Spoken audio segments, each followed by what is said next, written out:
Boy, did I want the American Society of Magical Negroes to be a standout film when I saw it at Sundance.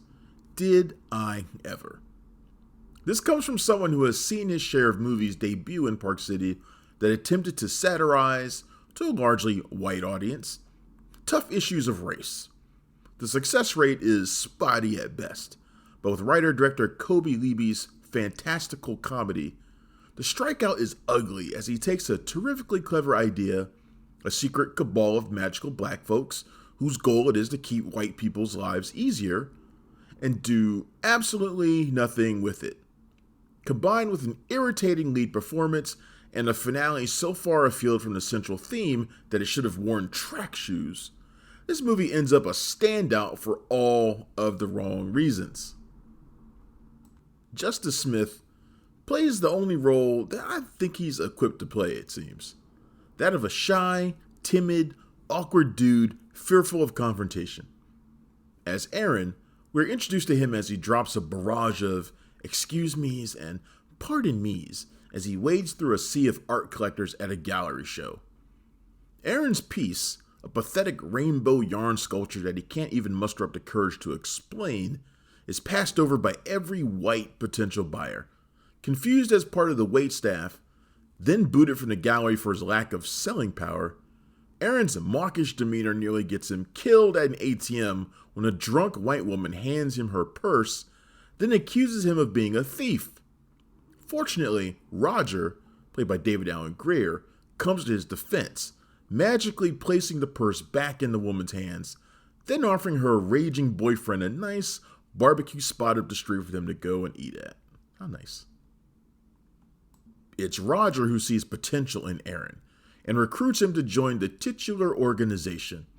While Roger begins detailing the group's purpose, which is to use their magical powers to curb white fragility and anger so that black people aren't murdered by them, it's clear to see that Libby probably had this as his starting point for the film and never developed anything decent to spring out of that. This is a movie constantly in search of a story to support Libby's one cool idea, which is to lampoon magical Negro movies such as The Legend of Bagger Vance, which starred Will Smith, and The Green Mile, with Michael Clark Duncan, and others such as Driving Miss Daisy, which had Morgan Freeman.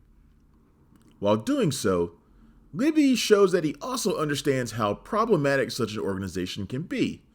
They must always be in service to the needs of their unaware white client, and that means hiding the black parts of themselves that white people find uncomfortable. They are gifted with the ability to see a white tears meter, and when it fills past the breaking point, who knows what kind of violence could erupt. But Libby's initial premise can only go so far. It probably should have been a nice sketch idea on The Daily Show or something, because there isn't enough to support a feature-length movie. And so the story becomes a rom-com, a rather bland one at that. Aren is tasked with helping out Jason, played by Drew Tarver, an entitled artist at a global tech company who has grown angry and frustrated for reasons unknown. It's Aren's job to figure out what he wants and to make sure Jason gets it. But Jason is a prick, and unaware of how bigoted he is. Not only is he racist, but misogynist as well, treating his, quote, work wife, Lizzie, played by Bogan, who is a real charmer. I quite liked her, like she's undeserving of credit for the equal work she does. He doesn't treat Aren much better, much like the hired help than a colleague. Oh, and there's another problem. Jason wants to ask Lizzie out on a date, but Aren is already falling in love with her. But to use one's powers in a self-serving manner and not to help the white client is to threaten all of the society's powers. Dilemma! Help Jason be happy or go where your heart leads.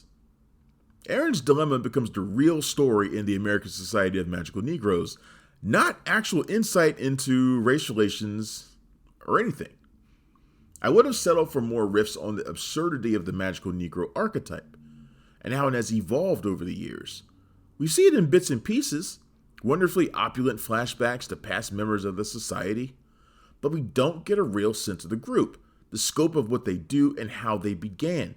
It seems that Libby really wanted to make a movie about an awkward mixed-race guy navigating a volatile racial climate at work, where the company's facial recognition software literally doesn't recognize black faces, while also trying to find love. And so he shoehorned it into this other idea he has spoofing the magical Negro trope, and the two don't make sense being in the same orbit.